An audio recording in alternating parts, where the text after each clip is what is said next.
Hello everyone. If you like what I'm doing here, please consider subscribing, liking, and commenting.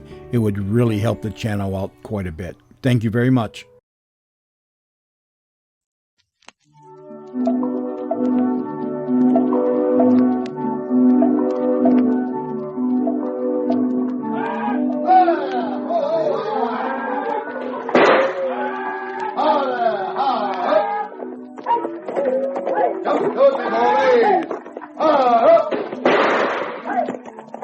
Cattleman, a saga of the outback specially dramatized from the prize-winning novel of R.S. Porteous.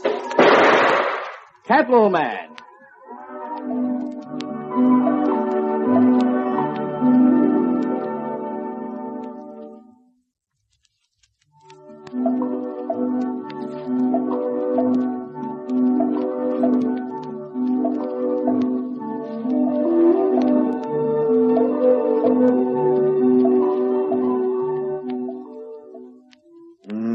Gotta stick together, Danny, no matter what. Gotta stick together. Mr. McCready? Just you and me, boy, like always. Mr. McCready, wake up. It's time for your injection. Together, What's that? Your injection? Where's Danny? Tell Danny... Danny isn't here. You're in hospital. Hospital? Who's in hospital? Here, drink this. Hey, you trying to drown me or something? What's going on? Who are you? I'm the night sister. Oh, stone of crows. Don't anyone ever get any rest? Get us to it. You don't sound as if you were getting much. Tossing and turning and moaning and groaning. But this'll settle you. Yeah, don't you go shoving no needles in me. I won't have it. Oh, it won't hurt a bit. Give me your arm now. No. Shh. You'll wake the other patients. I don't give a darn who I wake. I'm not having no needle, and that's final. Oh, I heard you were a difficult patient. Difficult? How would you be if you was woke in the middle of the night and What are you dreaming about? Oh, none of your business. Oh, I just asked out of interest. Something to do with the war, wasn't it? It wasn't like no dream. It was like I was living through it again. Me and Danny. Mm-hmm. Who's Danny? Me son. Would you like to tell me about it? It's a long story. Well, I have plenty of time. Everyone else is asleep. It was all over long before you was born, sister. Oh, it was the first war then?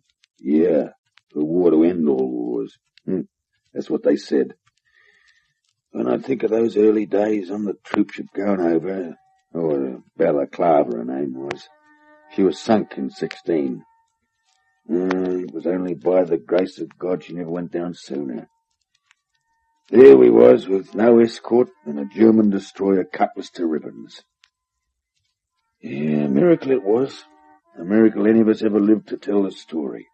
And I reckon most of us would have been better off if we hadn't lived. We had to put into some African port for repairs. A rotten, stinking hole. Forget the name of it. Couldn't even point it out on the map. There we sat and waited and waited and waited. Oh, gotcha, you blighter. Oh, I don't know, boss. Looks like the only war we're going to fight's against the flies. Yeah, you're probably right. I know who's going to win. Oh, they can't keep us here much longer. Don't bet on it. We could rot here. And I reckon no one would ever lose any sleep. Maybe they got something special lined up for us. Yeah, like yellow fever or the plague or something. Eddie reckons they plan on a big offensive up... Eddie reckons... Well, he said he got it from the Sarge. Oh, bet that, Eddie. Look, he's got the biggest mouth in the whole flaming army. One of these days, someone's going to shut it for him for permanent. Why don't you ask him? Ask who? The Sarge. Ask him what? Ask him if it's true. The Sarge knows as much about what's going on as we do, and that's nothing. Oh, there must be some purpose in keeping us here. Probably some bloke behind a desk forgot to fill out a requisition order. Not that I'm hungry to get in the fighting. It's just this sitting about waiting. Yeah, well, I won't be sorry to see some action. I thought you'd seen enough on the way here. Oh, real action, I mean. Well, that was real enough for me. Yeah, I know you, boss. You're not a bloke to sit in the sidelines. You want to get into it just as much as I do. Only you're worried. You're worried about me. Well, who wouldn't be? Look, I can take care of myself. Anyway, if I do go, you can be sure of one thing. I'll take a few jerrys with me. Not around here, you won't. Around here, you won't take nothing with you but flies. Now, how many flies does it take to equal one jerry? There's a question you might ask Eddie York. You can bet your boots he'll know the answer.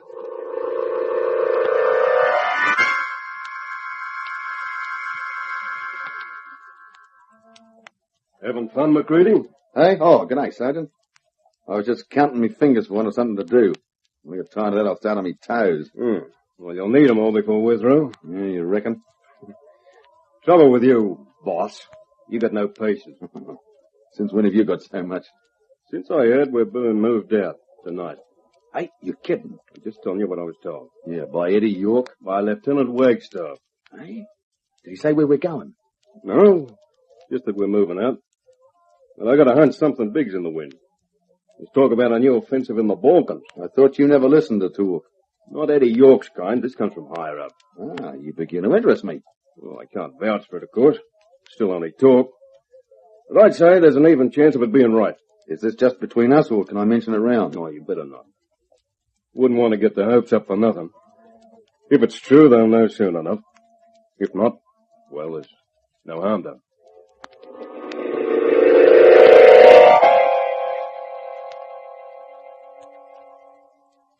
Tonight? That's what he said, but keep it to yourself. Gee, so Eddie was right. Well, the law of averages, sooner or later he had to be. The Balkans. Where's that? I don't know. Somewhere up there. Up where? Up the Flaming Creek. How would I know? Think I'm a bloomin' geography book or something? Well, you ought to know anyway. Didn't your mother teach you? Oh, I forgot most of that stuff years ago. Big help you are. Come on. It's time for chow.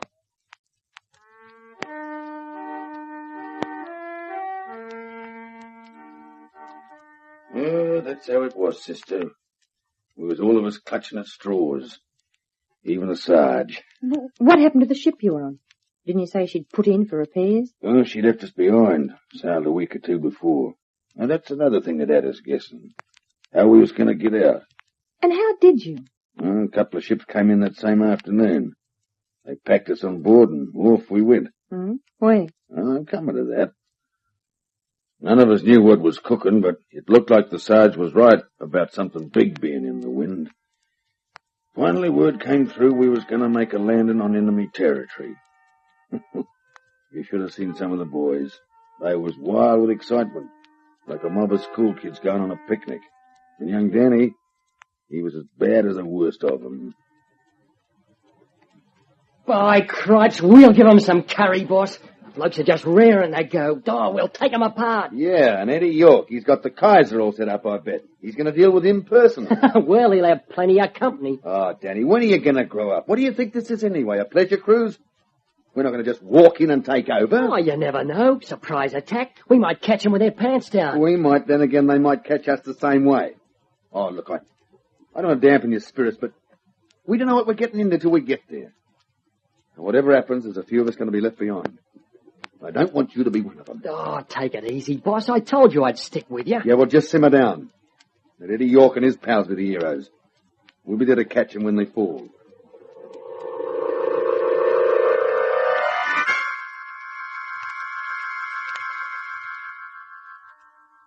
I don't know. It's hard to put into words, sister. But I had a feeling about young Danny. He was wild and reckless, and I don't think he ever knew the meaning of fear. Not in its true sense. You must have been very fond of him. He was more than just me son. He was me best friend. Well, having to go into battle must have been bad enough in itself, but when you have someone else to worry about, someone close like Danny, must be a million times worse. Reckon I never gave much thought to the possibility of stopping a bullet myself. I was just scared for him, scared sick, thinking of his mother back home, of what he meant to her. How old was he? 19. Well, just a boy. Most of them were just boys. I was just about the oldest in our section, and I'll tell you, I felt my age. Every day it felt like I had another year. But Danny, he seemed to get younger. He did his best not to show it in front of me anyway, but he couldn't wait to get cracking. He was fair jumping out of his skin. And how long were you at sea? Oh, I suppose about a week. Inside of land most of the time, but whether it was ours or theirs, we didn't have a clue.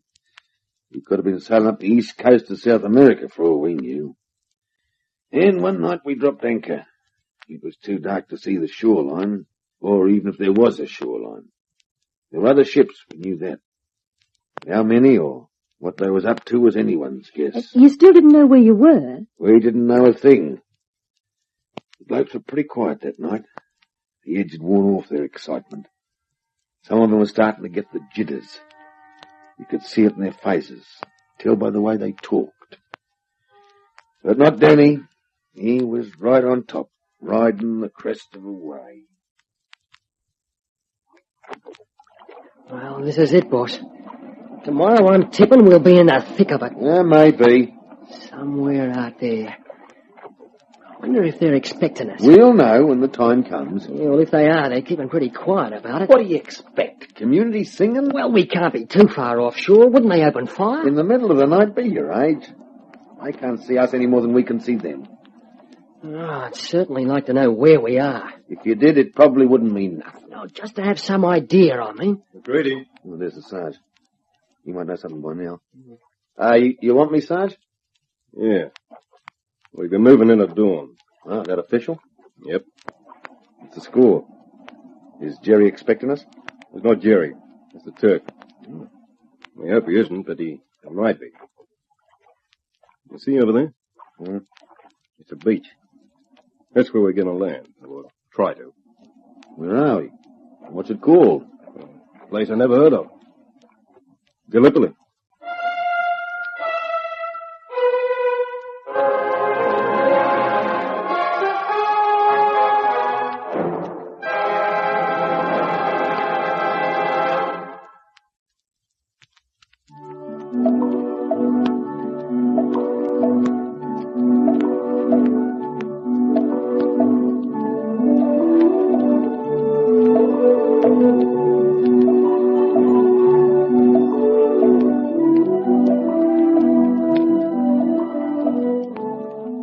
None of us had ever heard of Gallipoli before. Or if we had, we couldn't remember. Gallipoli. Just a place on the map.